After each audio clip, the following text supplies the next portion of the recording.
Hey guys, how's it going? Welcome back to another formation guide where today we're going to be taking a look at a super attacking formation. It is the 4-2-4. Now last year in FIFA 20, this was a formation I really liked and had a lot of good success with. This year, I want to test it out again and see if I can use it in the same role as a really attacking formation. Mainly used to try and get back into a game, not necessarily used from the beginning. So this is a formation that I like to use a lot from time to time to try and get back into games. I think it's a super good formation.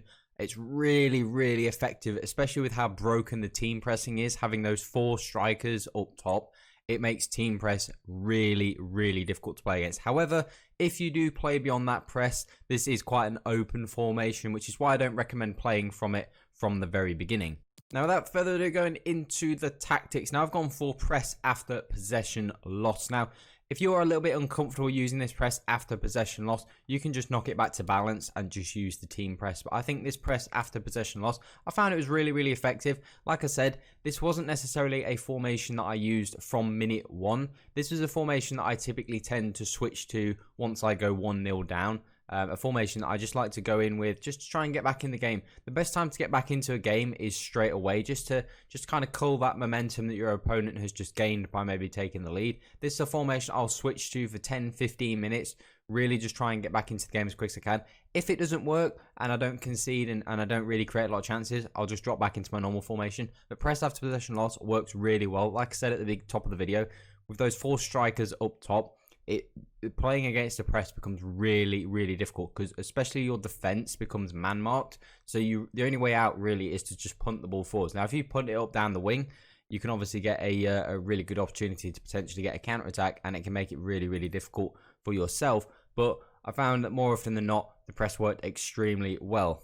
Defensive width, I like to go for just kind of balance. I don't want to go super narrow, because then the wings are just going to be so open for your opponent. And with the players that people are starting to get in their team, it's going to make it really difficult to defend. And I don't want to go super wide as well, because the midfield in this formation, with only having those 2 center midfielders, it's already really exposed. So I want to just keep it on standard around about 5 and just do your best in that midfield. The depth wise is something that you can play around with a little bit. If you want to go like super aggressive, you can go with 6 or 7, and then you're just going to be really in the face of your opponent. If you want to be a little bit more conservative, you can drop it down to around about 4. I personally just like it on around about 5 with this formation. Sometimes I'll knock it up to around about 6 again. Remembering that this formation is a formation really mainly just used for getting back into games. Because again, that midfield is really open, so you don't want to leave too much space. And with the press after possession loss, going on a super high depth can make it really difficult sometimes to defend, because the press already makes it really easy for your opponent, once they do beat your press, to kind of exploit those spaces. Especially if you play on a really high depth like a 6, you know, it can just become too easy for your opponent. So I'd probably recommend about 4. Probably is a great depth if you do want to play this formation for a little bit longer than maybe just sort of 10 minutes. You want to play this formation for a little bit longer, I'd recommend about 4. Long ball, it is the perfect tactic for this formation. With those 4 strikers up top, you're just going to be making so many runs in behind. I was just creating so many opportunities, so many goals. This is just a formation that encourages goal scoring, and that's, I think, where I want to take the game. I want to try and do my best to encourage attacking play, not necessarily encourage defensive play. So with this long ball tactic, I made so many chances. I conceded a fair few amount of opportunities.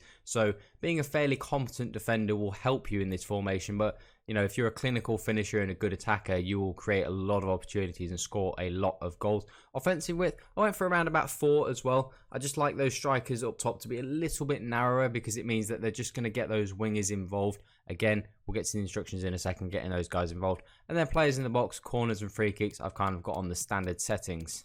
In terms of instructions, I kind of want to just start up top with the strikers. Now, Son and Werner, who are the left and right winger, both are on cut inside, both are on getting behind, and the rest is standard. You can see Werner on the right hand side has got the exact same instructions. Now the cut inside again works really well with the narrow offensive width, getting those guys involved in the attacking game. getting behind. You don't need to have getting behind on, like we mentioned before, because you've got long ball on. You don't necessarily need to have getting behind. They're going to make those runs in anyway, so you can just leave those guys on balance if you want. Two strikers, Mane and Williams, stay central. Again, you don't necessarily need to have them on getting behind. You can leave them on mixed attack if you would prefer. They're still going to make the runs using the long ball technique, so this will just mix up their play a little bit. But stay central, absolutely, definitely you need, especially when you've got two wingers on the outside. You don't need those guys drifting wide. You just need them to stay in the middle of the pitch and finish off those opportunities that they create. Now, the two central midfielders. Now, I would personally recommend having two defensive-minded midfielders in these slots.